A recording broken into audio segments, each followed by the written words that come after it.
Today on Brilliance Business TV, we have Josef Stetter, the career finding guru, award-winning and international best-selling author of Canada. Congratulations, you are hired. Josef Stetter helps you to take the headache out of navigating the abysses of job searching or hiring by sharing advanced strategies that maximize results.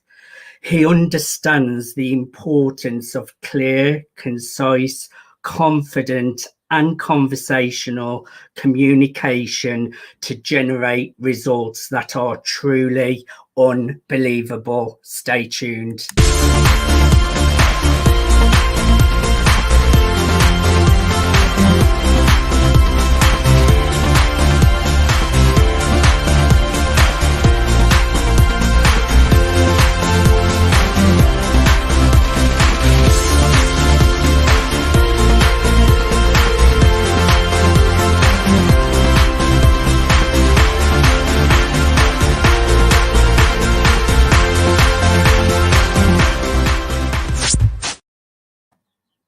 Welcome to Brilliance Business TV, conversations with leading experts in business.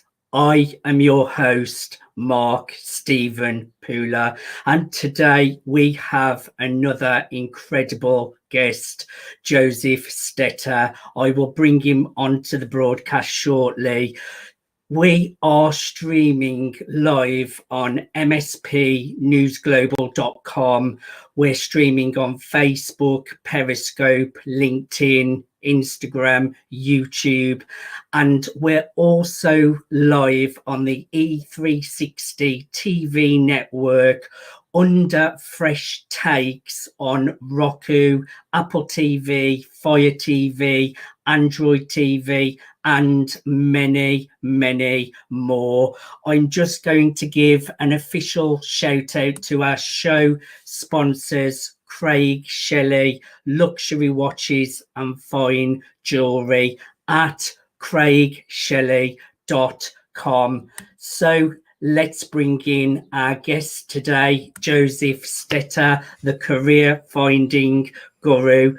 Josef, welcome to Brilliance Business TV. Mark, it's an honor and thank you for giving me this opportunity. It's great to have you here. I've been lucky enough to interview you before, Josef, and I'm happy to have you here as my guest again. Now, I know the great work that you do with your clients, Josef, helping them to get into work, even if they don't have the kind of qualifications they feel they need. You help them to stand out from the crowd. So I would like to go backwards a little bit, and can you just share your journey of what has led you to where you are today? Absolutely. So I'd like to start by saying I didn't know what I want to do when I grow up. So I've switched careers about 9 times and jobs 18 times. And in the process there, I started kind of recognizing patterns. When I was downsized from finance, I went into recruiting, and I've been in recruiting for nearly 20 years. I've recruited for companies like Deloitte & Touche, Apotex Pharmaceuticals, IBM, Acon Construction, and kind of learned patterns through my recruiting. And on top of that, I've written 6 books now. You mentioned one, Canada, Congratulations, You're Hard. There's also a US version called USA, Congratulations, You're Hard. It was easier than you thought. And I've personally coached 11,000 people. I have a 90% success rate of finding anybody employment in any field in under 3 months. And the fastest I found about 30 people a job is 2 days. So I've kind of created a system where I focus on here's the mistakes or here's what you're not doing, and that's why no one is responding to you, as opposed to kind of regurgitating you should do this and you should do this. I actually say, no, go do this. Here's the result you'll get. Here's why, kind of thing. It's really, really interesting work that you're doing. And Have you got any stories, Joseph, of where you have had to find your own job and you've had to put all these skills that you teach your clients now? Give us some examples of where you have had to do that. So, obviously, like when I switched careers 9 times, I had to kind of go back and show that I have the transferable skills. So, for example, I got hot, like, even though I don't have an official university degree in HR, I've been in recruiting for so long and I've written 20 manuals for companies. So I was hired by an experiential marketing firm to basically be their HR manager or co-HR manager, where we had a team of 10 and our job was to recruit, let's say, sales professionals or marketing samplers across Canada in a very, very short time frame. When I came in, I kind of said, here's the results I produce because this is how I do things. And we were finding as many as, let's say, 300 people a week across Canada to find that. It wasn't the designation, it was the salesmanship. It was the fact that I could teach the rest of my team salesmanship for it and what I can do. But on the flip side of it, let's say in terms of career coaching, my brother was finishing his third year mechanical engineering, applied for an internship. By the time one of the companies responded to him, it was going to be more of a paper pusher job, and he already registered for his fourth year university courses. So I decided to go in as my brother. I studied economics and business in university. The only thing I know about mechanical engineering is what I wrote for him on his resume. I decided to go in. My first interview, there was 100 students there from 4 major universities in Ontario, Canada. Within 45 minutes, human resource called me back, said, we love you. We need to come back for a second interview. I was like, all right, let's see how far I could take this. My second interview was with the manager of the department that I'd potentially work in. Now, I spoke the truth about my brother's resume. So my brother designed a wheelchair for third world nations that uses a tank chain so it can go on any terrain. Came second in Ontario for the best mechanical engineering project of the year, won $500 from a major bank in Canada, told the manager I studied thermodynamics and quantum physics. To this day, I have no idea what those are. Didn't even leave the parking lot. Manager called me on the cell phone and said, I adore you. I need to come back for a third and final interview. I was one of the final 3. I was the first one in at 8:30 in the morning. Manager walked over to me and goes, here's your offer letter. The job's yours. All you have to do is pass this mechanical engineering test. I kind of looked at him. I looked at the test, looked at him, looked at him. I'm like, I can't do this test. Manager looked at me and goes, I know you're nervous. Let me help you. He solved the first 2 questions for me. Right? I looked at him and I said, I'm so sorry for wasting your time. I guess I'm a lot more comfortable with the design than I am with the calculations. I'm not the right candidate for this job. Thank you for the opportunity. Manager followed me to the car and begged me to take the job because I'd interviewed that much better than every other engineer that came for the job. Right? So this is kind of what I teach people that I help in terms of job finding is if you know how to sell yourself, if you know how to brand yourself, right, whether you're in business or whether it's seeking a job, you will succeed. And when you take those action steps, you will succeed. That's a great story, and it just goes to show just doing that little bit extra, something that will make you shine a little bit more than all the others. And it can be such small things as well that will really make a big difference. I really like that story, Joseph. Now, thank you.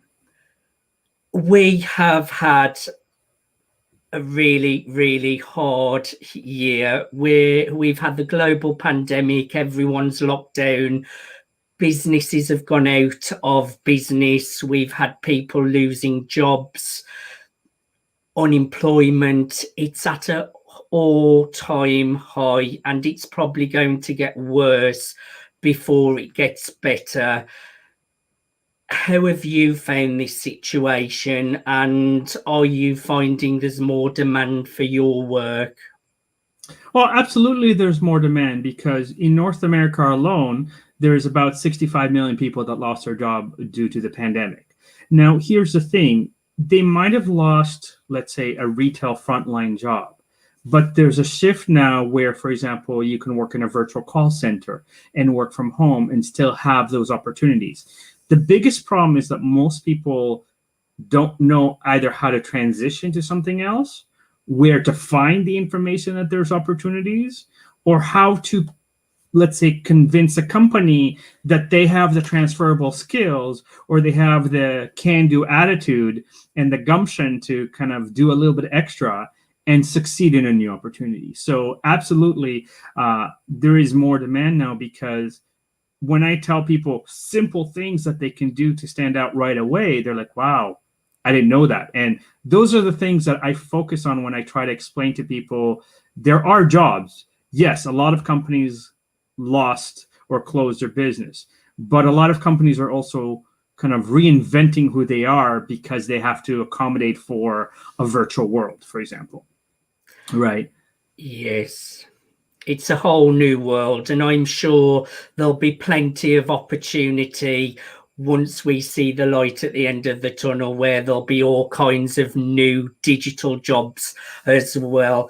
So what would you say are some of the biggest obstacles and challenges? Say, give me your top 5 that someone is going to face in getting their job or a career where they really need that support because they don't feel overly qualified, or they don't feel they are right for the job but they want it. What are going to be the biggest challenges that they run into? So number one, their resume is too generic. So people kind of tend to focus, I know how to do this, I know how to do this, I know how to do this, versus here's the results I produced, here's the kind of achievements I had or the accomplishments I had that sell me better than just I know how to do this. That's the first mistake. The second mistake is that most people spend most of their time kind of on the online job boards such as Indeed looking for a job. It's probably the worst resource you can use to find a job because there's so much competition. Prior to the pandemic, one job posting was getting between 350 and 5,000 applications. Now, because of the pandemic, it's probably 4 times as high. So if you're sending a resume to a job posting, and let's just say there's 1,000 people sending, most companies look at the first 100. So if you're 101, you're out of luck. And if you don't know the tricks to get noticed or make sure that your resume is one of the top 100s, you get left behind, right? And this is why people get so frustrated. The next mistake I would say is that people are very passive. They send a resume and they wait. They're not proactive in terms of reaching out. They're not proactive in terms of having a conversation saying, hey, there, even when they network, it's kind of cookie cutter. Like, hi, I'm looking for a job. You're an executive. Here, hire me. I don't know who you are. I don't know why I should hire you. You need to establish that relationship. And also, I'd say the next part is if they do get interviews, for some reason, we've been programmed to just kind of repeat skills. Yes, I'm very hardworking. I'm dedicated. I'm committed. I've been doing recruiting for nearly 20 years. I've met very few people that go to an interview and say, listen, I'm lazy. I'll show up late every day. None of my work will be any good. And I really hate people. Please hire me. The only way that would work, and then you might be able to get away with it, is if you're related to somebody higher up in the company, or you're potentially having an affair with them. Let's be honest, right? So the more generic you are, the more you blend in, the more they don't care. I agree totally, Joseph. And I think you are right that people worry about getting back in touch, following up, and in entrepreneurship, in business, nothing will happen unless you do follow up. And sometimes it could be up to 3 times I do follow-ups, and then you find you get the result on the 3rd follow-up. But there are a lot of people out there like, oh, well, I don't want to pester them. And it's like, no, you've got to run after things and go and grab them. So I agree with you totally on that. And what tips can you give us to create more opportunities out there? So you've gave us the problems, give us some solutions now to be really proactive, because there are going to be a lot of people out there who are looking for work, who do want a change of direction. So starting with similar to business, you need to brand yourself. So if you notice, I'm wearing a purple shirt.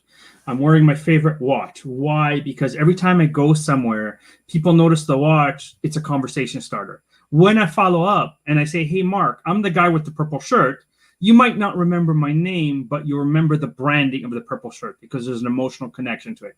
That's the first. That's the first part. The second part, and this is where, like, let's say your show is brilliant, and in that it allows somebody like myself to reach more people and explain to them. So you can call a company, an executive, and instead of saying, hey, I need a job, speak about them. So you're a successful marketer. Tell me what made you so successful. What are your 3 biggest achievements?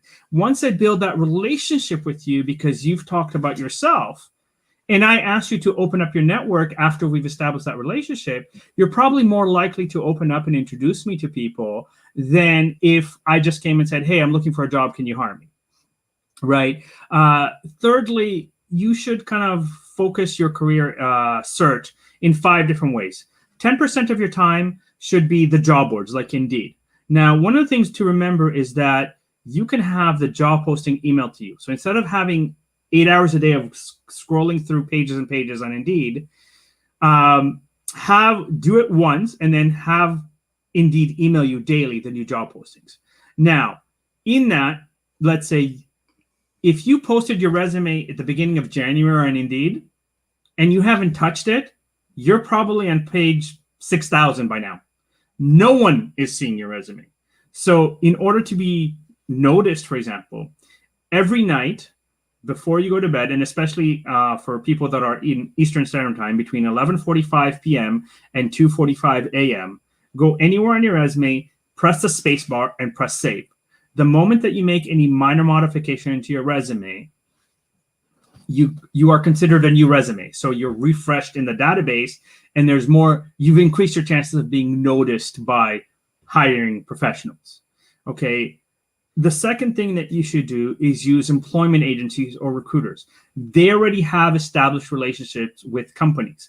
Don't just register with 1 or 2, register with at least 5, because I assume that at least 2 of them will not like you for whatever reason they don't like you, right? But if 2 or 3 do like you, they're probably working on the same job orders. So when 3 companies send you to the same company, or 3 employment agencies send you to the same company, you've now increased your chances that much more significantly. The third, and this should be about 25% of your time. 25% of your time should be optimizing your LinkedIn profile, making sure that you have written testimonials or video testimonials on your profile that give you credibility for the kind of work that you do and how good you are, because companies do check it, right? Not just I work here and I did this, but results and testimonials, not liking your skills. That's 25% of your time. 25% of your time should be strategic networking. And again, when you go networking, brand yourself a certain way, have a conversation about them first, and then tie it into what you're looking for, right?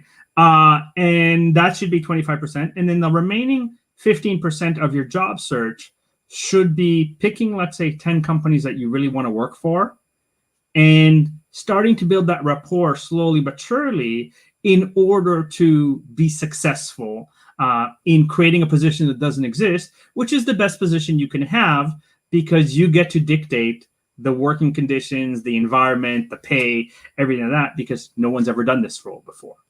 And that one usually takes the longest, but it's the most rewarding if you're ready and willing to put in the time and the effort to kind of go, I want to be this, for example. Joseph, there's some real pearls of wisdom there. What I did like, and a lot of people just would not know, that by going on and updating or making an adjustment, it bumps their resume right back to the top, so it's got more chance of getting noticed, and people just would not know that. So that is just a great word of wisdom. Now, if a client was coming to you, what does that look like when you start working with them? What's the process? What do you do with them? So first of all, I try to understand what's their focus: security, income, growth, or happiness. Let's say, are they driven by money? Are they driven by job title? Are they driven by, happiness in the job? Second of all, are they looking to stay in what they've already done, or are they looking to change? Once I understand that, it's kind of like, okay, let's rebrand your resume in a sense that we have personality with color that you like, different font than everybody else's uses, the results that you produce that I don't need to guess, because somebody writes, hey, I'm very good at analysis. I can create reports. I don't know what that means. For all I know, you did analysis on 2 variables and you wrote me a 1-page report. Whoop-de-doo kind of thing. I'm not that excited, right? If you look at Mark, and since we've kind of worked together, when we talked about you publishing an article of experts, you guaranteed that 100,000 people will view that article, right? To me, as someone that's trying to grow my business, I'm like, wow, 100,000 views, that's great. That can open a lot of doors. I need to know that result versus I can get you some social media traffic, right? Because I don't know what that means, right? If I have 5 likes on my thing, I can get 5 likes on my own. I don't need to hire you, kind of thing. Right. And then we kind of like, so I've kind of created a system where it's called the Land Your Dream Job Now program. And you can either do it online by yourself or you can do it with me. And I've basically put my 25,000 hours of experience and knowledge into, if you don't take action, you'll fail. But if you take action, I guarantee the results, because you cannot fail, because your resume will stand out. The way you're interviewing will be specific and to the point of what companies are looking for. The way your network will be targeted. The way that you brand yourself when you network will tie in. The way that you use LinkedIn will be targeted, right? I have clients that I literally change their LinkedIn profile at 6:30 a.m. Eastern Standard Time. By 10 a.m. Eastern Standard Time, 3 different companies called the person that I changed their LinkedIn profile, said, can you come in for an interview today? Kind of thing, right? Because again, knowing, not that I'm a social media expert, but I know this is what the science is behind job searching.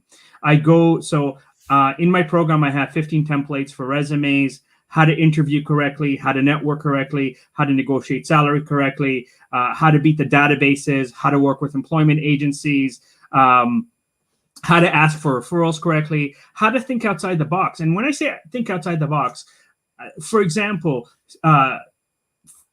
buying a box of donuts and sending the box to the department that you want to work in, and inside the box is your resume, for example, right?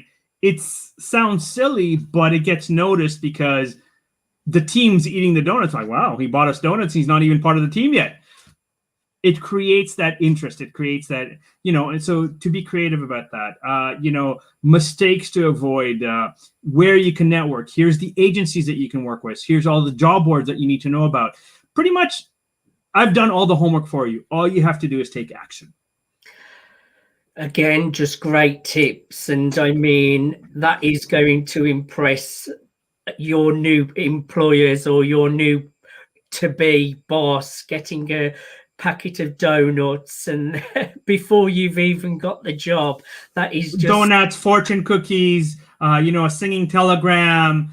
Even like I've had people that, let's say, find out that a particular manager loves reading a particular newspaper. So they showed up at 5:30 a.m., waited for the delivery guy, and then stuffed their resume in each section of the newspaper, for example, right? So there's a lot of ways to be creative to get noticed. You just have to take a little bit of effort to do so. But that is actually doing a few things as well, Joseph. It's building a relationship and it's showing that you've put thought and you've made effort. And that shows that you're really serious about what you want because you're going the extra mile. Just really, really great tips. Now, Joseph, we're going to a commercial break, so bear with us. Thank you, everyone, for joining part 1 of Brilliance Business TV. We are here with Josef Stetter. He has shared his background and what has led him into what he does today in helping individuals to get their dream jobs and careers. He has shared some of the challenges that we're facing right now in the jobs market and career market, and he has shared a lot of tips. So join us after the commercial break when we'll go into more detail of Josef Stetter. Join us in one.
Welcome back to Brilliance Business TV, conversations with leading experts in business. We're here with Josef Stetter, the career finding guru. Josef, welcome back to Brilliance Business TV. Thank you very much, Mark. So my next question, Josef, you shared so much wisdom in the first part of the show. I would like to know, who are you calling out for? Who are you a match for? Who is your product and service ideal for? I would say that anybody that's kind of career focused, that's looking to make, let's say, $60,000 and above, because again, the entry level jobs like working in a call center, if you're proactive, you don't necessarily need my services, but some of the tips that I gave in terms of giving results, like when I worked back in the day in call centers, I wrote on my resume, I answered 100 calls in 8 hours or 150 calls in 8 hours. Like, as soon as companies saw that, they're like, wow, do you want to work here, kind of thing, because it stands out. But anybody that's career focused, and the career focus is just enjoying what you do, having that, professional side of things. So I usually work with engineers, accountants, financial professionals, construction from site supervisor to project and above, let's say, medicine, pharmaceutical, environment, law, generally in the service industry is kind of where I focus most of my efforts, because those are the ones that usually, especially if you've been working for a company for a very long time, you might have forgotten all of these things that you need to do to get hired. And if you've been interviewing for many years because you've been in leadership, you've probably developed a few bad habits that you forgot, like you're not even paying attention that you do because you're so comfortable interviewing that when you're interviewing, you can't do those, right? And it's a level of, again, going back to how you market yourself, how you brand yourself, how are you being different than everybody else that's on the market, kind of thing. Thank you. And my next question is, Josef, I know you do a lot in the corporate world as well. So could you just tell us a little bit about that? So I work in the corporate world. I call it as a corporate culturist or recruiter plus. So I help businesses hire the right people and keep them. And I service businesses in 5 pillars. So the first is obviously recruiting and headhunting.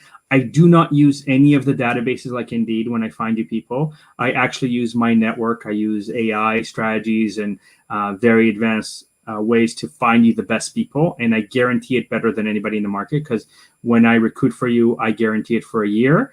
The industry standard is 3 months. On top of that, I do personality assessments. So I've partnered up with very large personality assessments where if the company has turnover, I can pinpoint exactly why there's turnover and where. But also, I use the personality assessments on every candidate that I interview to make sure that when I present a candidate, the company has the entire picture of not only the technical skills, but the value and the kind of how they work. The third part of what I do is corporate culture. And even though this is a very popular buzzword right now, a lot of organizations don't understand that you don't need to give everybody big raises. You can treat them better and therefore get better results. Yes, that's a good one. Right. So, for example, my uncle was the president of the company that did the Canada Arm, so the equivalent of NASA in Canada. And we were having dinner one day, and he said to me, you know what, my engineers and my computer programmers often forget to eat. They're so focused on solving a problem that they're just working. I said, okay, let's do this as an experiment for the next month and a half. I want you to send somebody from your company to Costco once a week and buy, fruits, granola bars, cookies, gummy bears, chocolate, and leave it in the lunchroom. Productivity within 2 weeks increased by 20%. So when we're talking about 20% increase in productivity, we're talking about the space station for Canada. So we're not talking tens of thousands of dollars. We're talking tens of millions of dollars in revenue increase for what they do. So it's simple things like that where a lot of organizations forget that you can treat people better and, oh my God, you can get amazing results from it. The fourth pillar that I help is social responsibility. Again, very popular buzzword, but I go to a lot of organizations. They're like, oh yeah, we build a house for Habitat for Humanity. But then I find out from the staff that they're forcing their staff to come in on a Saturday, Sunday. And Saturday, Sunday is my time. It's a weekend time. So if you want to be socially responsible, pay them Thursday, Friday to go build a house for Habitat for Humanity. And if they're enjoying the experience, let them choose to come back on the weekend, for example. And a lot of organizations don't understand that.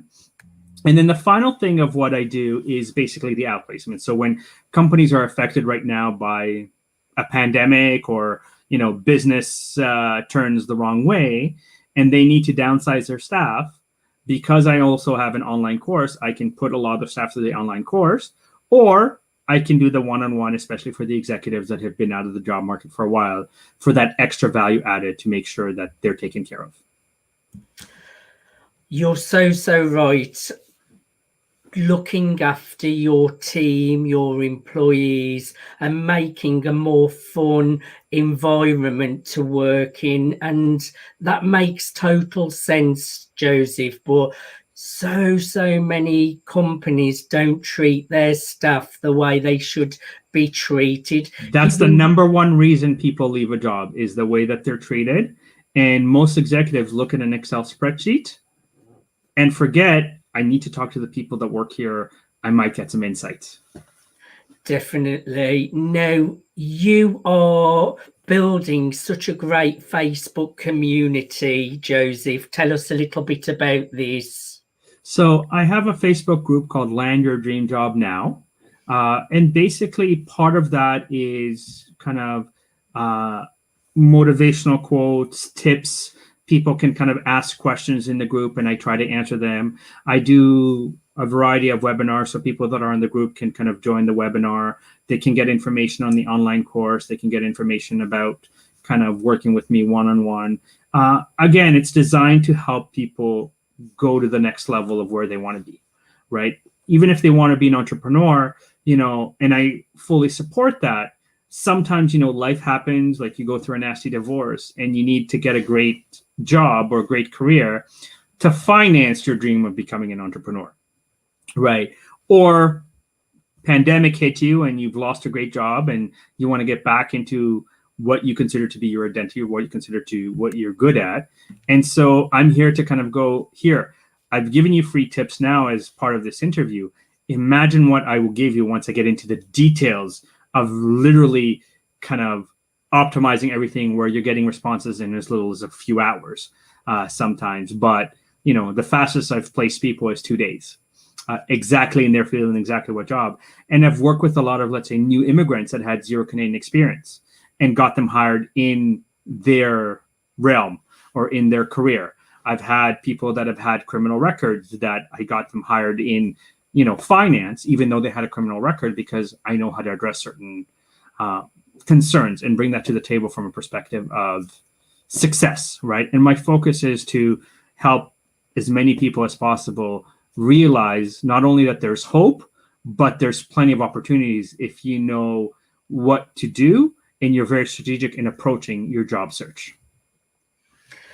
I would encourage everyone to join the Facebook group, learn, grow, get out there into the world, land your dream job. Go to land your dream job now. Joseph, I have really enjoyed having a conversation with you today. Is there anything we did not cover that you'd like to share? First of all, the pleasure and the honor was all mine. Thank you for the opportunity, Mark. It's my pleasure. And again, like I want people to know that they can ask me a question. Like if they want to have a quick conversation with me for the sake of just asking one thing, even if they're not necessarily ready to invest in my program, I'm here to support them. I'm here to kind of give them those tools or resources, because you know what? If there's one thing I'm learning is that the more you have people around you that support you, and Henry Ford was kind of on trial for not being intelligent enough to run the Ford Motor Company. And in his trial, the lawyer asked him, who in history did blah, blah, blah? And he looked at the lawyer and said, who cares? Why do I need to know that? And the lawyer said, you see, you're not intelligent enough to run the company. And he said, no, I'm intelligent enough to press a button because I have this thing called a phone, and I can bring you whatever expert in the world that knows history to answer your stupid question. My mind is focused on building a car. That's all I need to know. I don't need to know about stuff in history that is irrelevant to me, right? And so even for me, as much as I love helping people find a job, I reach out to somebody like yourself, Mark, because you're a brilliant marketer and you do great PR and you've produced results, and I've seen the results. So I come back to you, right? And I go, okay, let me surround myself. If I'm not very good at the marketing side of things, let me hire great marketers. If I'm not good at accounting, I have a great accountant. If I need to create legal contracts, I hire a great lawyer.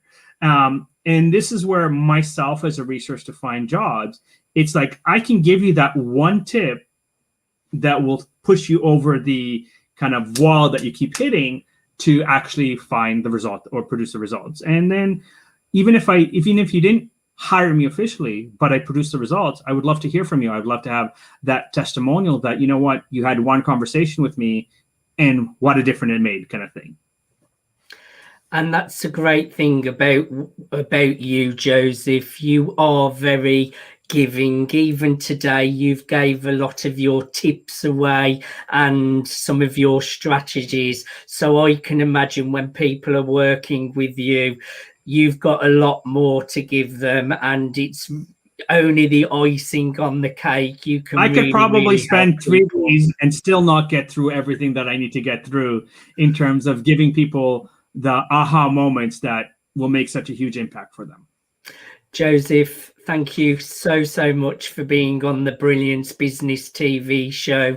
It's been an absolute pleasure. Thank you for having me. I really appreciate the opportunity. Thank you so much. Thank you everyone for watching Brilliance Business TV, conversations with leading experts in business. Until next time, bye for now.